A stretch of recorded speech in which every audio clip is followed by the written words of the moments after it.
Welcome back. If you want me to keep telling these stories, stick around for more. If you want to, leave a comment telling me from what country you are listening from. The night was thick with stillness as I pulled into the gas station, the type of place that feels like it belongs to another time. It was isolated, tucked away on a lonely stretch of road surrounded by dark woods. The fluorescent lights flickered slightly overhead, casting an eerie, unnatural glow on the cracked pavement. The station was no name, a relic of sorts, its pumps rusted and outdated. I hesitated before stepping out of the car, a strange sense of unease creeping into my chest. But I was running low on fuel, and there weren't many options this far from civilization. I glanced around the empty lot. The only other person was a man at the far pump, filling up his old beaten-up pickup truck. He looked rough, like someone who belonged out here in the middle of nowhere.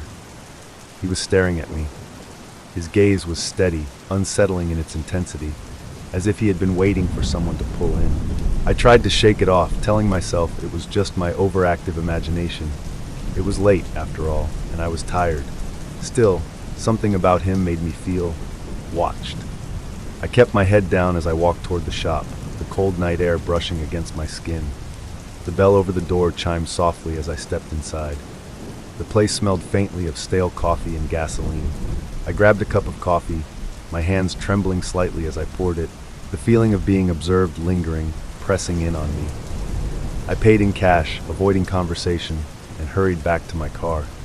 The man was still there, still watching. I tried not to make eye contact as I filled up my tank, but the weight of his gaze was suffocating. Something about the way he stood there, too still, too focused, sent a chill down my spine. When I finished, I hurried back into my car and drove off, my heart beating faster than it should have been. As I merged back onto the road, I checked my rearview mirror. He was gone. His truck had vanished, swallowed by the darkness of the woods. The road stretched on ahead of me, long and desolate, just as before, but now every mile felt heavier. The trees pressed in closer on either side, their branches forming eerie silhouettes in the faint glow of my headlights. The air in my car felt colder, thicker. I couldn't shake the feeling that something was wrong, that something had shifted. A few minutes later, I saw it. The same pickup truck from the gas station, parked on the side of the road. My stomach lurched. There it was, just sitting there, turned off, no lights, nothing. The shadows of the trees wrapped around it, hiding it from view until the last second. Why would he be out here? Why would he be parked in the middle of nowhere on this empty road? I sped past it, trying to keep my breathing steady, but my mind raced with possibilities, none of them good. I glanced in the rearview mirror again, half expecting the truck to start following me, but it didn't. It just sat there, silent and still, like it was waiting for something, or someone. The road ahead seemed endless, the darkness impenetrable. My thoughts spun wildly. I tried to shake it off, telling myself it was just a coincidence, but the weight of unease sat heavily on my chest. The man's face, his eyes, stayed with me, his stare piercing through the night. I turned the radio on, hoping the noise would drown out the growing fear in my mind, but it didn't. Something was wrong. I could feel it. The road stretched endlessly ahead, but my mind couldn't let go of the image of that truck sitting so eerily on the side of the road. A tight knot formed in my stomach as I kept glancing in the rearview mirror, half expecting it to reappear. The night was darker now, with only the occasional flicker of light from the moon cutting through the canopy of trees that crowded the highway. The deeper I drove into the woods, the more oppressive the silence became, broken only by the soft hum of my engine and the whisper of tires against the asphalt. It had been maybe 5 or 10 minutes since I had passed the truck, but the unsettling feeling stayed with me, growing heavier with each passing mile. That's when I heard it, a ding from my dashboard. My heart jumped. I glanced down and saw the alert. My rear tire was losing air rapidly. "What the hell?" I muttered, feeling my chest tighten with dread. I hadn't hit anything, hadn't swerved or driven over any debris. But the wobbling sound coming from the back confirmed it. I had a flat tire. Panic started to creep in, my mind racing. Could it really just be bad luck, or was this something else? I couldn't help but think back to the man at the gas station, his eyes on me as I'd filled my tank, watching me far too intently. A chill ran down my spine as a new thought took root in my mind. What if he slashed my tire? I pulled over onto the shoulder, my pulse quickening as I stepped out of the car into the cold night. The air felt heavier out here, thick with tension. I walked around to the rear of the car, my heart pounding in my ears as I crouched down to inspect the tire. Sure enough, the rear driver's side tire was completely flat. But it didn't make sense. There was no debris, no visible cause. The idea that it was deliberate, that someone had caused it, seemed more real with every passing second. The quiet around me was oppressive. I felt exposed, vulnerable, like something, or someone, was watching me from the shadows. I looked around, but the only light came from my car's headlights, casting long, eerie shadows across the road. The woods surrounding me felt alive with anticipation, as if they were holding their breath, waiting for something to happen. I grabbed my phone, fumbling with it in my shaky hands as I tried to pull up the number for roadside assistance. That's when I heard it, a distant rumble of an engine coming from somewhere down the road. My stomach lurched. I looked up, scanning the horizon, but I couldn't see any headlights, just darkness. But the engine noise was unmistakable, a low, steady hum growing louder by the second. Something was wrong. I could feel it in my gut. The sound of the engine stopped suddenly, leaving behind an eerie silence. I stood there for a moment, frozen in place, staring down the road where the noise had come from. Nothing. No lights, no movement, just darkness swallowing the road whole. I grabbed my SOS flashlight from the trunk, the one my dad had given me for emergencies, and aimed it down the road. The beam of light sliced through the blackness, illuminating the eerie landscape ahead of me. That's when I saw it. Two faint reflections, like the glint of metal catching the light. I focused the beam, my breath catching in my throat as I realized what I was looking at. Headlights. The same pickup truck from earlier, parked just down the road. The engine started again. This time, the headlights flicked on, illuminating the road in a wash of yellow light. I heard the truck pull forward, closer, until it stopped again. I pressed my body against the ground, trying to keep calm, my pulse thundering in my ears. Then, I heard his voice. "You need some help?" It was low, almost friendly, but the undertone was off. It wasn't a question. It was a statement, as if he already knew the answer. My skin crawled. I stayed silent, hidden in the shadows, hoping he would just lead.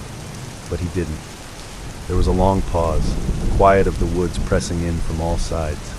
I could hear him breathing, the soft shuffle of his feet on the gravel. Then a door creaked open, followed by the sound of boots hitting the ground. He was out of the truck now, moving toward my car. I could barely see through the thick trees, but I could feel him getting closer, his presence thick in the air. I didn't move. I barely breathed.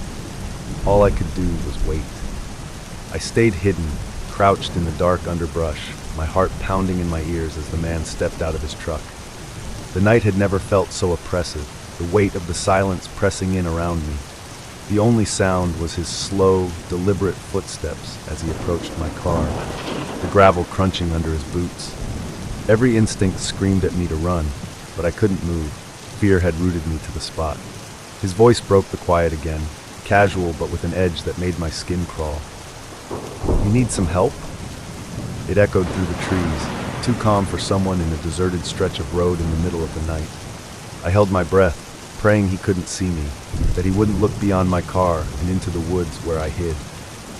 My phone still clutched in my hand, the screen dark, the call to 911 disconnected. I was alone out here. I strained to hear his movements, every sense heightened as I tracked the sound of his boots moving around the car.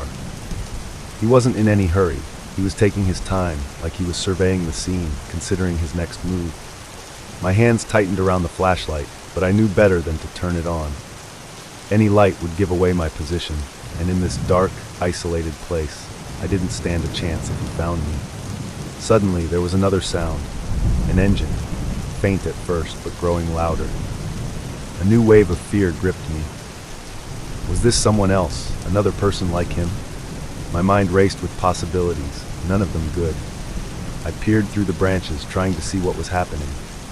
Then I caught sight of another truck coming down the road, its headlights cutting through the darkness. Relief mixed with fear. Was this help or something worse? The second truck slowed as it approached my car. its engine idling for a moment before coming to a complete stop. The two men exchanged words, too low for me to hear clearly, but the tone was off. I crept closer, just far enough to make out their silhouettes through the branches. The man from the gas station was gesturing toward my car, offering some kind of explanation to the driver of the second truck. His movements were slow, deliberate, as if he was trying to convince the other man that everything was fine, that nothing was out of place. I could hear snippets of their conversation now, the gas station man's voice calm and casual as he lied. "Yeah, just a flat. Didn't see anyone around though." My blood ran cold. He was trying to cover his tracks, to make it seem like nothing unusual had happened. But I knew better. This wasn't an accident. He had been following me, waiting for the right moment. Then something inside me snapped. I couldn't stay hidden any longer, not when I knew he was trying to deceive the other driver. I stood up from my hiding spot, heart racing, and rushed toward the road. "Help!" I shouted, my voice shaky but loud enough to get their attention. "He slashed my tire!" Both men turned to look at me, and for a moment, everything was still. The driver of the second truck seemed confused, glancing between me and the gas station man. I could see the shift in his expression, the way his brow furrowed, as he realized something wasn't right. The gas station man, however, didn't flinch. His face remained neutral, but there was a flash of annoyance in his eyes, as if my sudden appearance had ruined his plan. "I don't know her," the gas station man said, shaking his head. "She must be mistaken." But I wasn't mistaken. I knew what I had seen, and I wasn't going to let him get away with it. I kept my distance, staying close to the second truck as I explained what had happened. The gas station, the flat tire, the feeling of being followed. The driver listened, his expression growing more disturbed with each word I spoke. He looked back at the gas station man, suspicion now clouding his face. The gas station man didn't wait for things to escalate. He backed away, heading for his truck with slow, measured steps. He didn't run, but there was an urgency to his movements, as if he knew his time was running out. Without a word, he got into his truck, started the engine, and reversed down the road, disappearing into the night as quickly as he had come. The driver of the second truck turned to me, offering a hand and helping me into his vehicle. I was shaking, my nerves shot from the adrenaline and fear. "You did the right thing," he said, his voice steady but laced with concern. "We'll wait here for the police." A few minutes later, flashing red and blue lights illuminated the road. The officer listened to my story, took my information, and promised to investigate. As I sat in the warmth of the second truck, waiting for my roadside assistance to arrive, the reality of what had almost happened started to sink in. I had been so close, too close, to something terrible. I glanced back toward the woods where I had hidden, the shadows now deeper and more menacing under the flashing lights. The officer said they'd check the gas station footage, but deep down, I knew that man would vanish as easily as he had appeared, and the thought of him out there, watching someone else, sent a chill through me that I couldn't shake. I worked night shift at a rehab facility. We have a protected gate with a camera looking down from above and one of those doorbell cameras. In the office, the camera monitor is on one wall and the doorbell monitor is on another. I was deep into paperwork, my focus on the faint hum of the cameras on the wall when I saw him. At first, it seemed routine, a man passing by the facility's gate. But then something felt off. He stopped, lingering there, not moving, just staring. It wasn't unusual to see people hanging around the perimeter, given the rough neighborhood. But this was different. His body seemed disconnected, like he wasn't really present. As I glanced up at the monitor, I noticed his eyes, blank, hollow, and unsettling. It wasn't just that he was staring at the camera, it was the way he did it, like he was staring right through the lens, right through the screen, into me. His expression was frozen, completely devoid of any emotion. The longer I looked, the more uncomfortable I became. It was as though something terrible was running through his mind, but he was too far gone to express it. He wasn't moving, wasn't pacing like the usual people who passed by, and that stillness made it worse. It wasn't the kind of behavior I was used to seeing, not even from the most disturbed visitors. I wondered if he was on something. Synthetics, maybe? The neighborhood wasn't exactly clean of drugs, and his dead-eyed gaze had the look of someone lost in a drug-induced trance. But there was something else too, something that felt almost too focused, too deliberate. I couldn't put my finger on it, but the longer he stood there, the more it gnawed at me. After a few minutes, I tried using the intercom, my voice steady but unsure, asking if he was okay. Nothing, not even a flinch. He just kept staring, unblinking, not acknowledging the sound at all. His eyes were fixed on the camera, and in turn, I couldn't help but feel like they were fixed on me. The minutes dragged on and he didn't move. He just stood there, eyes locked on the camera, his blank expression never shifting. I tried to look away, tried to focus on my paperwork, but every time I glanced back, there he was, unmoving, unblinking, just staring. It was unnatural, that kind of stillness. Even the typical wanderers or people on something couldn't stand still like that. It was as though he was frozen in time, and it made the hairs on the back of my neck stand up. The longer he stood there, the more oppressive the atmosphere became. It wasn't just his stare anymore, it was the way his body seemed disconnected from the world around him, as if he wasn't entirely human. The facility had protocols for dealing with strange behavior, but nothing had prepared me for this level of eerie. Every instinct told me to stay distant, to not engage.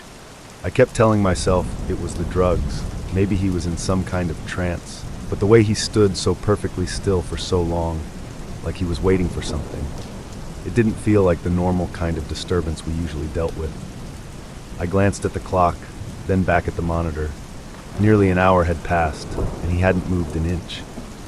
His dead-eyed expression hadn't shifted, and neither had the unnerving sense that he was looking straight through the camera, straight through me. His presence was inescapable. No matter what I tried to distract myself with, the weight of his stare lingered in the room, suffocating, heavy. The intercom had done nothing, my voice seemingly lost to him. I could see him so clearly on the monitor, but there was nothing behind those eyes.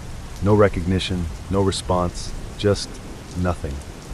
And yet his presence felt more threatening the longer it went on. He wasn't trying to get in. He wasn't yelling, banging, or doing anything explicitly aggressive. But the stillness, God, the stillness, it was unnerving in a way I couldn't shake. By the time 2 hours had passed, I was on edge. The building was quiet, but his presence outside filled the air with a tension I couldn't escape. I had checked the monitors repeatedly, hoping he would be gone, but every time I looked, his face was still there, staring, lifeless. The clock seemed to slow down, as if time itself was bending around his presence, making those 2 hours stretch endlessly. It wasn't until I got up to do my rounds, hoping the routine would clear my head, that I saw the empty space on the monitor when I returned. He was gone. No sign of him walking away, no trace of his departure, just gone. And somehow, that made it worse. There was no trace of him, no sign of him walking away, no movement caught on camera. The space where he had stood, completely still for what felt like an eternity, was now eerily empty. The gate and the surrounding area were just as they had been before, but the air felt different, thicker somehow, like a storm had passed without a sound. It wasn't the kind of relief you'd expect when something unsettling finally ends. No, this felt worse. I scanned through the footage, rewinding back to the moment I left for my round. Nothing. No motion, no sound. He had simply vanished, as if he had never been there at all. My heart raced. Where had he gone? And more disturbingly, how could someone just disappear like that?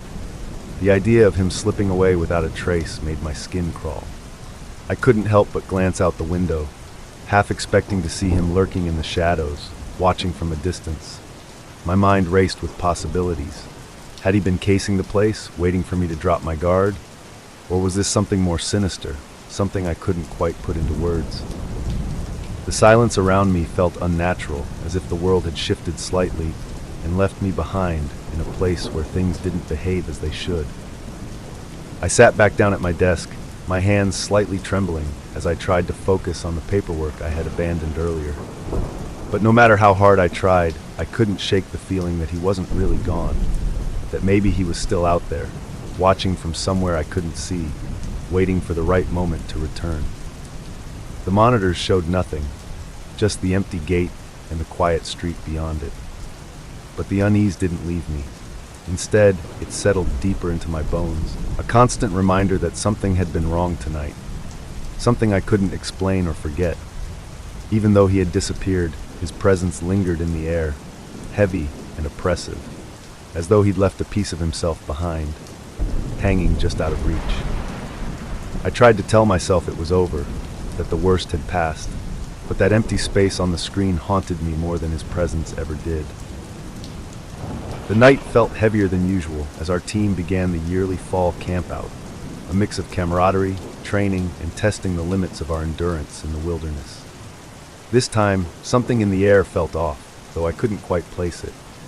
The forest had a strange energy, the stillness punctuated only by the occasional rustling of leaves in the wind. Even the moonlight seemed dimmer, struggling to cut through the towering canopy above us. My dog, Max, a highly trained search dog, had been restless since the evening started. His usual confident strides were replaced by an uneasy alertness, as if something unseen was drawing him deeper into the forest. As night fell, we began a routine training exercise, navigating the dense woods in near darkness, trusting our instincts, and for me, trusting Max's finely tuned senses. He started trailing something immediately, his nose to the ground, leading me further away from camp. The forest closed in around us, its shadows thick and impenetrable. The more we walked, the further we seemed from the safety of our team, the light from base camp fading behind us like a distant memory. My breath felt loud, too loud, against the oppressive quiet, and every step we took felt like it echoed in the darkness. Max moved with purpose, his tension growing as he locked onto a scent I couldn't detect. The hair on the back of my neck began to rise, my gut telling me to turn back, but the pull of the trail was too strong. I had to follow. But the deeper we went, the more the forest seemed to shift around us. It was as though the trees were closing in, the path narrowing until it was barely a trace through the brush. Then it happened.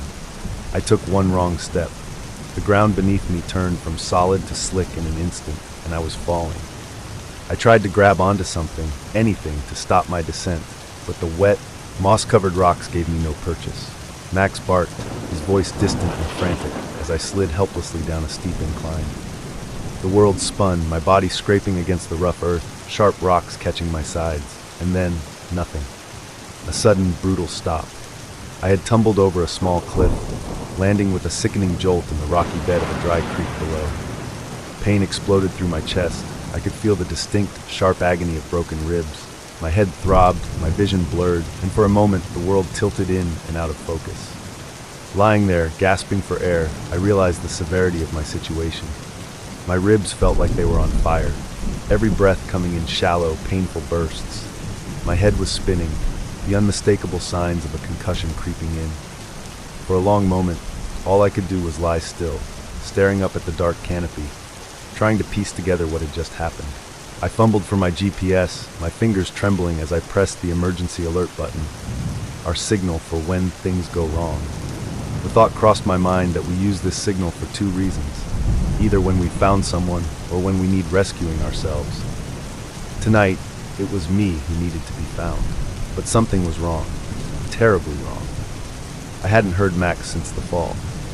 The silence around me was deafening, like the woods themselves were holding their breath. Where was he? Max never strayed far, never left my side during a search. A cold wave of fear washed over me. I was alone, injured, and my dog, the one creature I relied on most, had vanished into the night. As I lay there broken and vulnerable in the creek bed, the world around me grew impossibly still. The only sounds were the faint rustle of leaves overhead and my own labored breathing. Every second felt stretched, the quiet pressing in on me from all sides. I strained to hear Max, to catch some sign that he was close, but there was nothing. It was as if the forest had swallowed him whole, leaving me utterly alone. Then, through the eerie silence, I heard it, footsteps, slow, deliberate, crunching through the underbrush, growing louder with each passing moment. My heart began to race, but not from relief. Something about the footsteps felt wrong. They were too casual, too calm for this time of night in such a remote place. My body, already tense from the fall, went rigid as the sound approached, closer and closer until it stopped just above me, at the edge of the cliff. A figure emerged from the shadows. He stood there, silhouetted against the faint moonlight, just out of reach, peering down at me with a disquieting curiosity. He wasn't part of my team. His ragged clothes and the way he moved were all wrong for that. My skin prickled with unease, every instinct in my body telling me that this man didn't belong out here. Not now, not in the dead of night. "You had a bad fall, didn't you?" His voice was low, gravelly, with an unsettling calmness that made my blood run cold. He didn't rush to help, didn't even ask if I was okay. Instead, he just stood there, watching me struggle to breathe, his gaze lingering a little too long on my injured form. His presence made the air around me feel heavy, suffocating, like the forest itself had grown darker just by him being there. As he spoke, he began to recount eerie tales about the creek bed where I had fallen, his words as chilling as the night air. "You know," he said almost casually, "people tend to get lost out here all the time. This creek bed, it's dangerous. You wouldn't believe how many folks never make it out, especially when the floods hit during hurricane season. A real death trap, this place." His words hung in the air, cold and sinister. There was something deeply unsettling about the way he said it, like he had seen it happen, maybe even more than seen it. My heart pounded painfully in my chest, the sharp stab of my broken ribs with every breath reminding me just how defenseless I was. I tried to speak, to say something, anything, but the pain made it impossible. I was trapped, broken, and vulnerable, with a stranger who felt more like a predator than a potential savior. The man slowly scanned the area, as if considering his options, before his gaze locked back onto me. He stepped closer to the edge of the cliff, leaning forward as though he was thinking about climbing down. Panic surged through me. If he got down here, I wouldn't be able to stop him. My body was weak, barely able to move, let alone fight off an unknown threat. Just as the tension reached its peak, I heard it, a familiar sound that sliced through the oppressive silence. Max. His unmistakable series of barks and trills, the noises he always made when he was impatient or excited. The relief that flooded through me was immediate, but it was quickly followed by something else. Fear. Max's noises weren't just signals to me. They were loud enough for the stranger to hear, too. The man's head snapped toward the sound, his expression hard to read in the dim light, but something in his posture changed. It was subtle, almost imperceptible, but I saw it. A hesitation. Max was getting closer, his noises more urgent, and the stranger seemed to understand that whatever he had planned was no longer going to be easy. For a moment he just stood there, staring off into the trees where Max's voice echoed through the night. Then, without another word, he took a step back from the edge of the cliff. But he didn't leave. He lingered there, watching, as if waiting for something. When I first heard Max's barking getting closer, I felt a wave of relief, but it didn't last long. The stranger standing above me didn't move or say anything, just stared in the direction of the sound with an unsettling calmness. It was clear that he had no intention of leaving right away. I was lying there, struggling to breathe, with my ribs on fire and barely able to move, while this man simply watched me from the top of the small cliff. The sense of vulnerability was overwhelming. Then, out of nowhere, Charlie, the German shepherd from our team, appeared. He was always a soft, gentle dog, but this time he immediately went into full protective mode. His hackles were raised, and he let out a low, menacing growl. It was enough to make the stranger take a step back. Max appeared right behind him, and as soon as he saw the man, his demeanor changed too. Both dogs stood between me and the stranger, tense and alert. Not long after, Ben and Luke, two of my team members, arrived. Ben, who had military experience, took control of the situation immediately. His first words to the man were sharp. "What are you doing here?" The stranger didn't respond, just kept standing there, watching us. Luke quickly knelt beside me, checking my injuries, while Ben kept an eye on the man. The dogs didn't back down. Charlie's growls grew louder, and Max started barking aggressively. The stranger, clearly unsettled by the dogs, slowly backed away, but never fully turned his back on us. He watched the entire time as Ben and Luke worked to stabilize me and called for the backboard and the wheelie to transport me back to camp. The stranger didn't leave until we were nearly done getting me onto the backboard. Even then, he disappeared into the woods slowly, almost reluctantly, like he was still thinking about coming back. The dogs didn't relax until he was completely out of sight. Back at camp, the medics checked me over. My ribs were confirmed broken, and I was still feeling the effects of the concussion. Later, one of the nurses mentioned that the area where we had been working had a history of assaults, both physical and sexual. That information hit me hard. I was already shaken by the encounter, but knowing that made me realize just how dangerous the situation could have become. If Max and Charlie hadn't shown up when they did, I might not have been as lucky. When I was around 14 or 15 years old, my family had this annual tradition of camping at a state park. It was one of those quiet places, far from the noise of the city, where the nights were pitch black and the forest stretched on endlessly. Every evening, my friend and I would head out into the woods after dark, making a sort of adventure out of it. We called it the ritual. There was something exciting, almost daring, about wandering into the trees at night with only the faint glow of the stars above us and the distant hum of the campfire far behind. It was our little tradition to push ourselves further into the unknown each night, testing our courage. The woods always had a certain stillness at night, a kind of eerie quiet that made every rustle of leaves or snapping twig seem louder than it should have been. We'd walk through the trees with our flashlights in hand, but most nights we kept them off, relying only on our memory and instincts to guide us. Navigating the forest in complete darkness gave us a thrill, a sense of being lost in a place that felt alive, almost watching us back. But this particular night felt different. The forest was darker, the air heavier, and as we ventured deeper than usual, that creeping sense of being alone out there started to weigh on us. We hadn't planned to go that far, but curiosity pushed us forward, further into the woods than we'd ever gone before. We couldn't hear the faint sounds of the camp anymore. The trees seemed to close in around us, and the path back wasn't as clear as it usually was. That's when we first heard it, the soft sound of whispering behind us, so faint it could have been mistaken for the wind. We both froze, turning on our flashlights instantly, our hearts pounding as we spun around. There was nothing. Just trees and shadows, swaying slightly in the night breeze.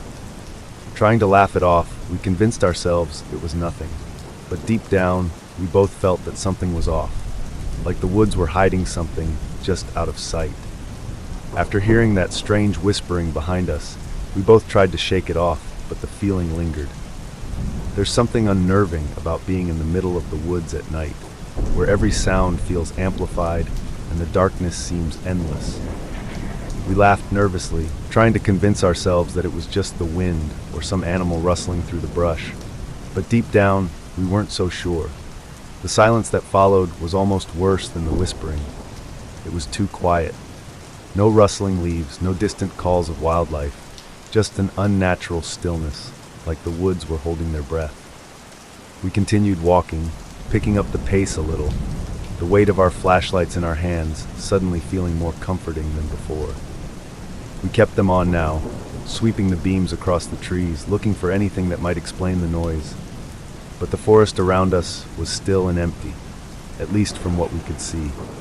We were maybe half a mile from the nearest campsite at this point, deeper into the woods than we'd ever gone during the ritual.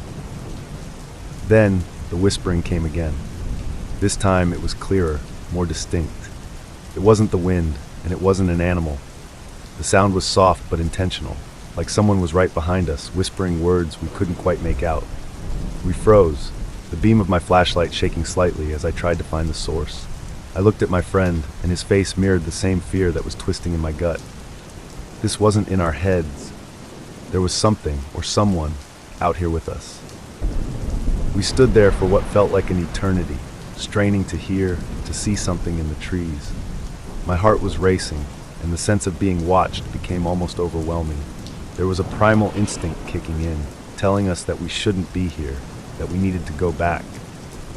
Now, as we turned to leave, something moved in the periphery of my vision, low to the ground. At first I thought it was an animal, a raccoon or a deer, but then I realized it wasn't. It was too slow, too deliberate. I turned my flashlight toward it, and that's when we saw her.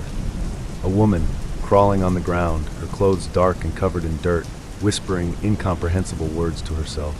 She moved almost mechanically, like she wasn't fully aware of her surroundings. For a moment, we were both frozen, unable to process what we were seeing. The woman's movements were disjointed, her voice barely more than a mumble. But then, as if sensing our presence, she stopped. Slowly, she looked up, and when her eyes met ours, a chill ran through me. There was something off in her expression. Her face was blank, like she wasn't fully there. And then, in a voice that was suddenly too loud for the quiet woods, she stood up and said, "I'm looking for my campsite." When the woman stood up and declared that she was looking for her campsite, the tension in the air didn't dissipate. If anything, it grew thicker. Her sudden shift from crawling in the dirt to standing upright and speaking felt jarring, almost unnatural. She was disheveled, her dark clothes smeared with mud and leaves, her hair matted and wild. The light from our flashlights caught in her eyes, and there was something vacant about her expression, like she wasn't fully aware of where she was, or who we were. For a few moments, we didn't know what to do. My friend and I exchanged uneasy glances, unsure whether to help her or just turn back and leave her to find her own way. But the way she looked at us, her eyes darting around as if she was trying to make sense of her surroundings, made it clear she was lost. Still, something about the way she had been whispering to herself moments earlier lingered in the back of my mind, like a warning I couldn't quite shake. We hesitated for a beat, but eventually, the instinct to help kicked in.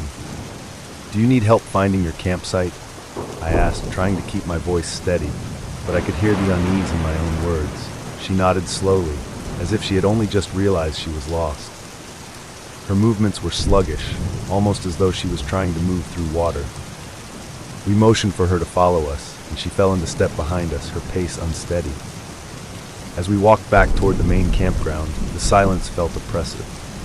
The woman didn't speak again, and the only sound was the soft crunch of leaves underfoot. Every now and then, I glanced over my shoulder to make sure she was still there, and each time she was, just trailing behind us, her head down, still muttering under her breath. I couldn't make out the words, but they sounded random, disjointed, like fragments of thoughts that didn't quite connect. It was unnerving. The walk back felt longer than it should have. The woods, which had once felt like a familiar place to my friend and me, now seemed strange, hostile even. Every shadow seemed deeper, every tree more twisted. The woman's presence only added to the sense of unease. There was something off about the way she moved, her steps uneven, as if she was only half conscious of what was happening around her. When we finally reached the edge of the campground, we breathed a sigh of relief, but the unsettling atmosphere hadn't lifted. We started asking her questions, trying to figure out where her campsite was, but her answers were vague and confusing. She couldn't seem to remember the number of her site or even describe where it was. That was when we realized she was either drunk, high, or both. Her speech slurred, and she swayed slightly as she stood there, blinking slowly as though the effort to stay upright was draining her. We spent a while walking around the campground with her, trying to figure out where she belonged. Eventually, we found her group. Some people sitting around a fire, laughing loudly, completely unaware that one of their own had been wandering lost in the woods for who knows how long. When we brought her over, her friends barely reacted, their drunken laughter echoing through the night. They hadn't even noticed she was gone. As we left her with them, that uneasy feeling still clung to us. It wasn't just that she had been lost or that she was intoxicated. It was how close we had come to not finding her at all.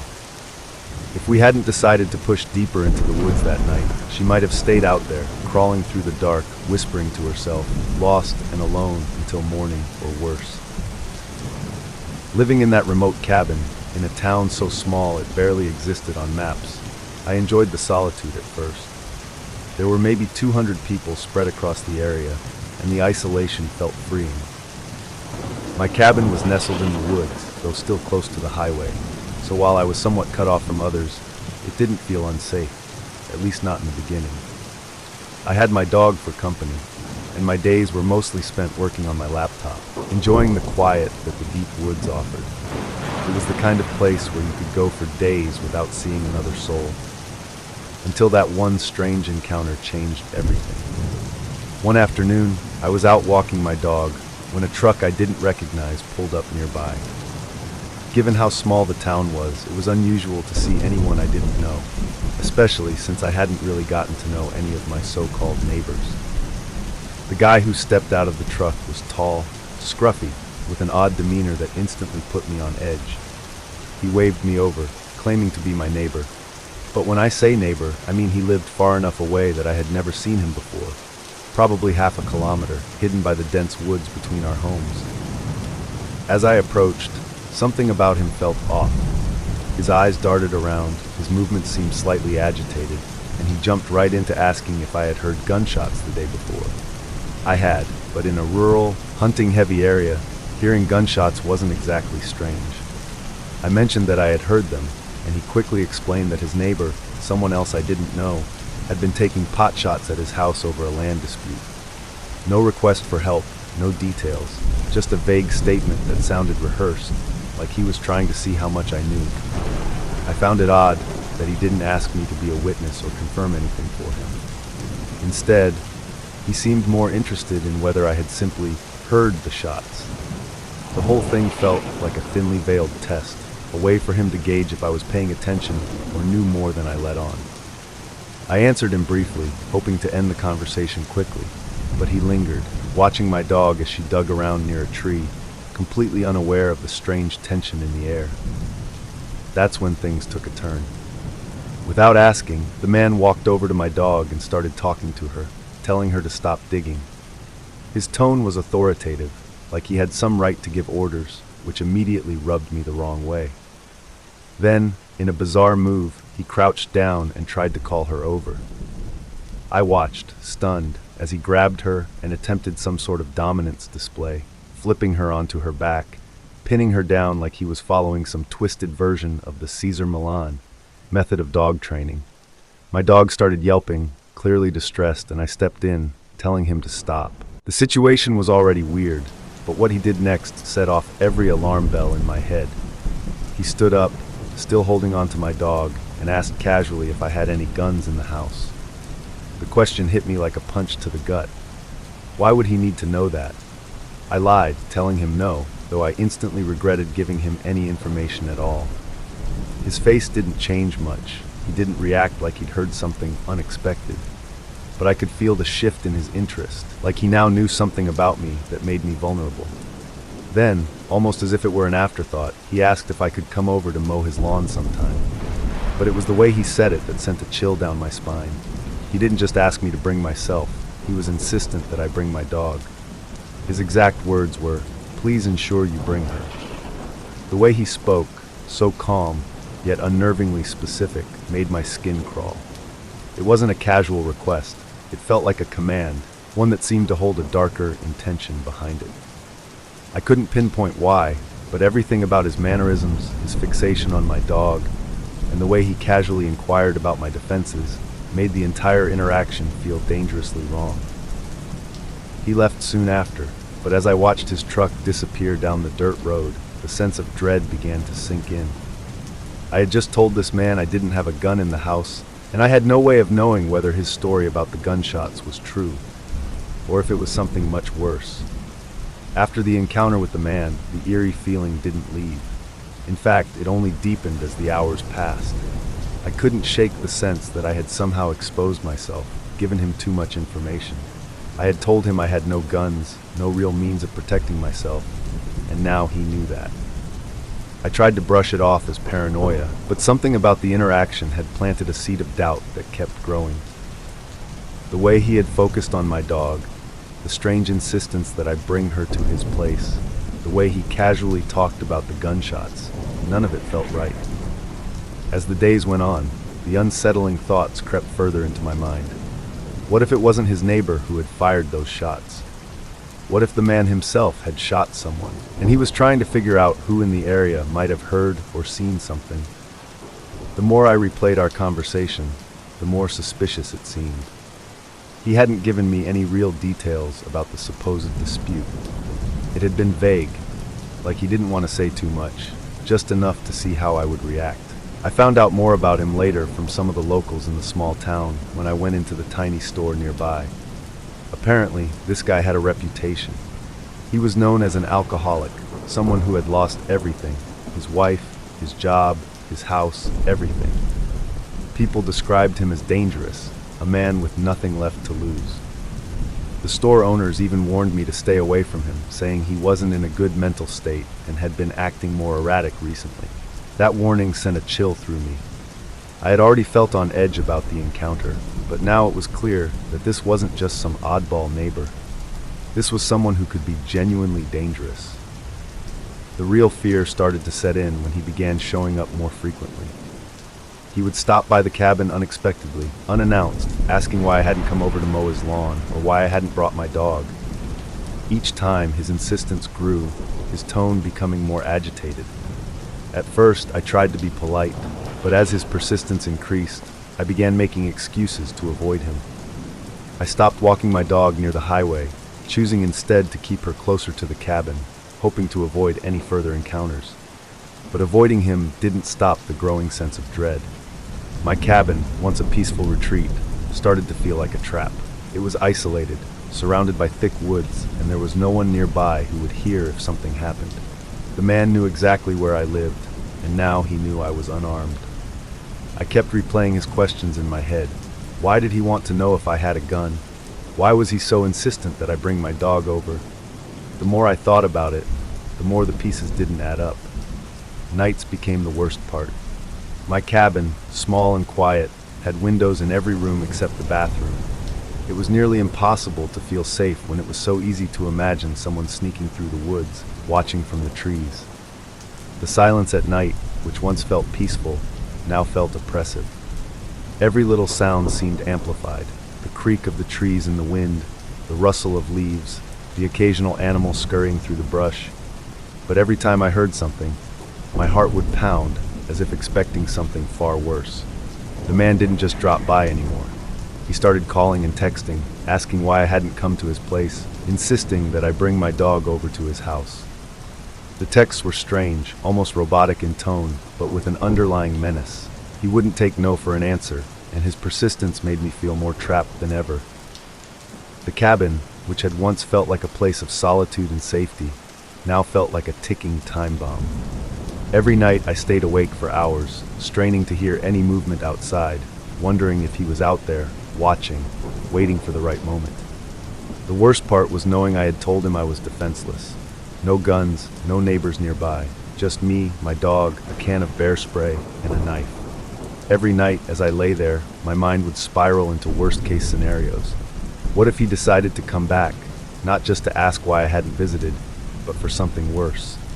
What if he knew I was scared and was just biding his time, waiting for the right moment to make a move? The growing fear turned into full-fledged paranoia. I became hyper-aware of every sound, every flicker of movement outside. My dog, usually calm, seemed to pick up on my anxiety. She stayed close to me, her ears always perked, alert to the slightest noise. I started keeping the knife and bear spray by my bed, within arm's reach, every night. The fear of what could happen if he decided to come back, to break in, was enough to keep me on edge for hours, staring into the dark, listening to the oppressive silence that surrounded the cabin. Every visit, every call, and every text only deepened the sense of unease, until the fear became suffocating, a constant presence I couldn't escape. One night, when the fear was at its peak, my dog started growling in the middle of the night. It was a low, rumbling growl, the kind she never made unless something was really wrong. Instantly, I was wide awake, my heart pounding in my chest. The cabin was dead silent, so quiet that I couldn't hear anything outside, but her growling told me enough. She had sensed something, or someone. My mind immediately raced to the man. Had he come back? Was he out there, creeping through the woods, trying to get close to the cabin without being seen? I tried to stay as calm as I could, but the fear was overwhelming. Every room in the cabin had windows, except for the bathroom, and I couldn't shake the thought that someone could be out there, looking in. The darkness outside felt suffocating, as if it was pressing in on the thin walls of the cabin. My dog's growling grew louder, more insistent, as she stood by the door, her ears alert and her body tense. I grabbed the knife and the can of bear spray from my bedside table and quietly moved to the bathroom. the only place without windows. The thought of staying in the main room, surrounded by glass, made me feel too exposed, like someone could be watching from the trees. My hands were shaking as I locked myself inside the small, windowless room, the knife clutched tightly in my hand, my mind racing with worst-case scenarios. In the darkness of the bathroom, time seemed to stretch endlessly. I sat on the cold floor, listening, waiting for something, anything. My dog was still growling outside the door, pacing back and forth, her footsteps soft but steady. I strained to hear any sound from outside, but the silence was oppressive, making my imagination run wild. Every little creak of the cabin felt amplified, like footsteps just outside the door, like someone testing the boundaries of my fear. I don't know how long I stayed in there, but it felt like hours. My mind kept replaying the man's questions, his strange insistence that I bring my dog to his house, the way he had grabbed her, trying to dominate her for no reason. And now he knew I didn't have a gun. He knew I was alone out here, in the middle of the woods, far from anyone who could help if something happened. I couldn't shake the feeling that he was out there, watching, waiting for the right moment.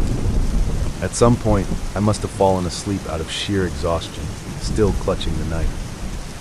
When I woke up, it was early morning, the light just starting to filter through the cracks around the bathroom door. My dog had stopped growling and was sitting quietly by the door, her alertness finally fading. The fear, though, was still there, lurking just beneath the surface. I couldn't live like this anymore. The constant fear, the sleepless nights, the feeling of being hunted, it was too much. The man hadn't come back that night, but the dread of what could happen if he did was enough to push me over the edge. I couldn't stay in that cabin any longer. The isolation that once felt freeing now felt like a death sentence, a trap with no way out. What made it worse was that I wasn't just paranoid about him. The small town itself had started to feel like it was closing in on me. The few interactions I had with the locals, including my landlords, had grown stranger by the day. Even they were unsettling. I caught them on more than one occasion talking about my dog, discussing how they could make themselves the in crowd so that she'd prefer them over me. They even tried feeding her when they thought I wasn't looking, subtly trying to win her over. The creepiness wasn't limited to the man down the road. It felt like it was woven into the very fabric of that small, isolated town. That was it. I couldn't take it anymore. I knew I had to get out, and soon. So one morning, after the landlords had gone to the market, I made my move. I didn't have much, just what I could pack into my uninsured van in a hurry. I grabbed everything I could, shoved it into the back of the van, and made sure my dog was safe and secure. I didn't care that I didn't have a license or insurance. I just knew I needed to leave before something worse happened. As I loaded up the van, every noise made me jump, expecting the man or anyone else from the town to show up and question what I was doing. But no one came. The place was eerily quiet as I packed up my life and made a silent promise to never come back. I didn't stop to think or second-guess myself. I just drove, leaving the cabin, the creepy town, and all the unsettling memories behind me. It felt like I was escaping from something far darker than just an uncomfortable situation. It felt like I was fleeing a trap that had been slowly closing in on me since the day I arrived. When my girlfriend and I first arrived at the campsite, there was a peacefulness in the air that I was hoping would set the tone for the weekend. It was one of our first trips away together, and I'd purposely chosen a non-remote campsite to ease us into the experience. Close enough to civilization to feel safe, but secluded enough to enjoy some quiet. The late afternoon sun filtered through the trees, casting long shadows across the ground as we unpacked our gear. You could hear the distant murmur of other campers, but no one was close enough to be seen clearly. It felt like we had just the right amount of space between us and anyone else. As the sun started to dip lower, we built a small fire, the smell of burning wood mixing with the fresh evening air. The site felt comfortable, familiar, the kind of place where you could settle in without worry. That was until we noticed a truck pulling into the campsite closest to ours. At first, it didn't seem like anything out of the ordinary, just another camper arriving late to set up for the night. But as the man stepped out of his truck, something about him caught my attention.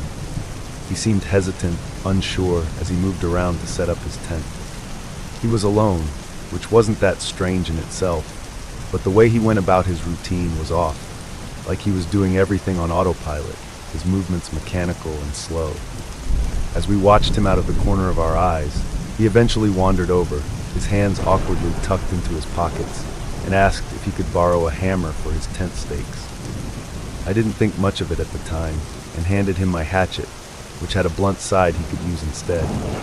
He barely made eye contact, muttering a quiet thanks before heading back to his site. I shrugged it off, figuring he was just shy or maybe having a rough day. But there was something about the way he carried himself that lingered in the back of my mind, an odd sort of detachment, like he was there, but not really present.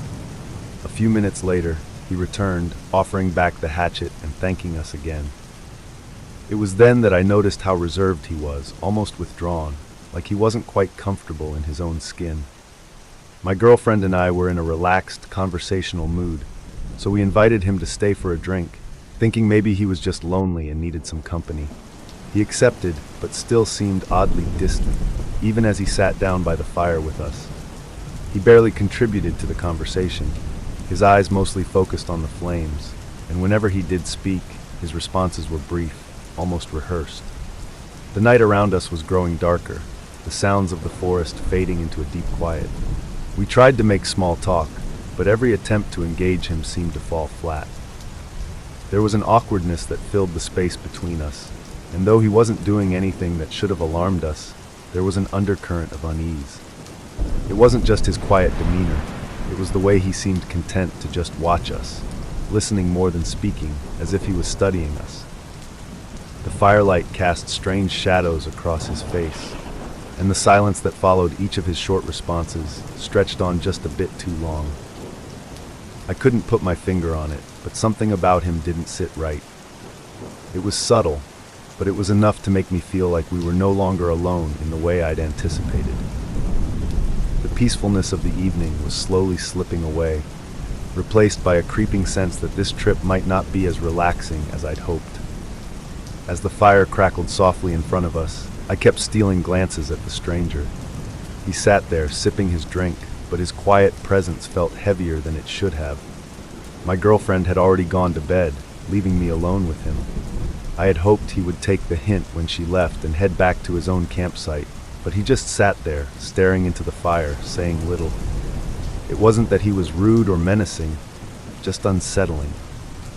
There was a strange tension in the air, a discomfort that I couldn't quite place. His silence was almost oppressive, like the more he didn't speak, the more uneasy I felt. I tried to keep the conversation going at first, asking him where he was from, how long he planned on staying, but his answers were short and vague. He wasn't interested in talking. He was more interested in watching, and the longer he stayed, the more awkward it became. The fire between us flickered, casting shadows across his face, making his expression difficult to read.